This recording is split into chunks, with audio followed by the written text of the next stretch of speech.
नमस्कार मित्रों। भारत की वीरांगनाएं सीरीज में आज फिर एक नई कथा के साथ आपके सामने उपस्थित हूं। ये कहानी है वीर बालिका शांति घोष व सुनीति चौधरी की।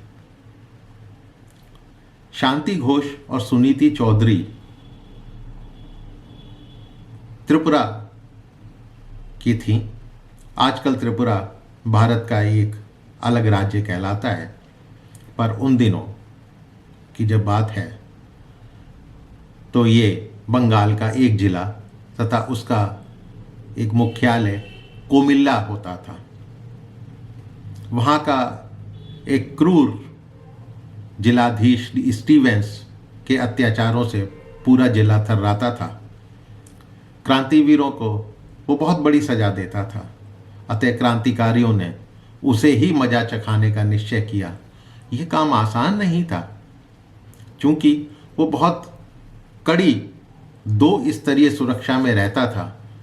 कार्यालय का अधिकांश काम वो घर पर ही करता था। उससे मिलने आने वाले हर व्यक्ति की बहुत सावधानी से तलाशी ली जाती थी।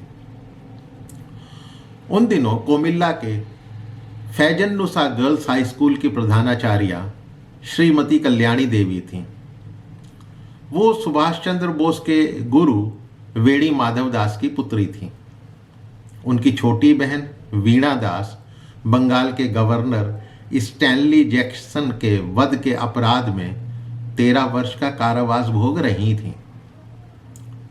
कल्याणी देवी बड़े प्रखर विचारों की थी तथा छात्राओं के मन में भी स्वाधीनता स्वतंत्रता की आग जलाती रहती थी। श्रीमती कल्याणी देवी ने एक दिन कक्षा 8 की छात्रा शांति घोष एवं सुनीत चौधरी को अपने पास बुलाया। दोनों बहुत साहसी तथा बुद्धिमान थी। इन तीनों ने मिलकर स्टीवेंस को मारने की पूरी योजना बना ली। दिन था 14 दिसंबर 1931। जी हाँ, 14 दिसंबर 1931। क्या होता है कि शांति और सुनीति अपनी विद्यालय की वेशभूषा में, ड्रेस में स्टीफेंस के घर पहुंच गई।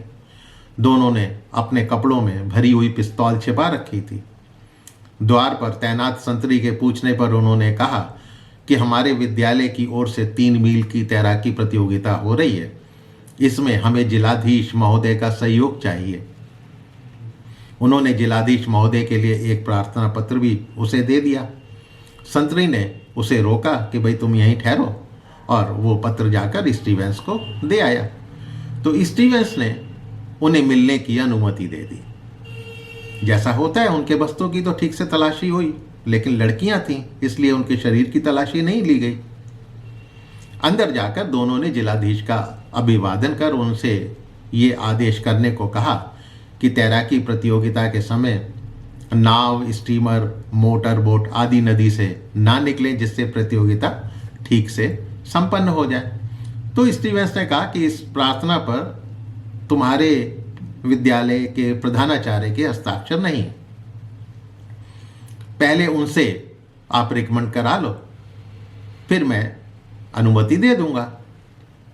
शांति और सुनीति मौका देख रही थी। उन्होंने कहा कि आप ये बात कृपया इस पर लिख कर दे दें। स्टीवेंस ने कलम उठाई और लिखने लगा। इसी समय दोनों ने अपने कपड़ों में से छिपी हुई पिस्तौल निकाली और स्टीवेंस पर गोलियां दाग दी।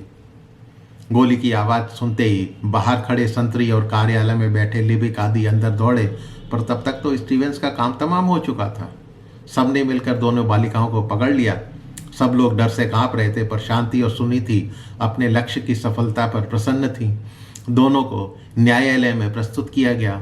शांति उस समय केवल 14 तथा सुनीति 14.5 वर्ष की थी। अवयस्क होने के कारण उन्हें फांसी नहीं दी जा सकती थी, अतः उन्हें आजीवन काला पानी की सजा देकर अंडमान निकोबार भेज दिया गया। इस प्रकार इन दोनों बालिकाओं ने अपनी युवावस्था के सपनों की बलि देकर क्रांतिवीरों से हो रहे अपमान का बदला लिया। दोस्तों, कहानी तो आपको पसंद आई ही होगी।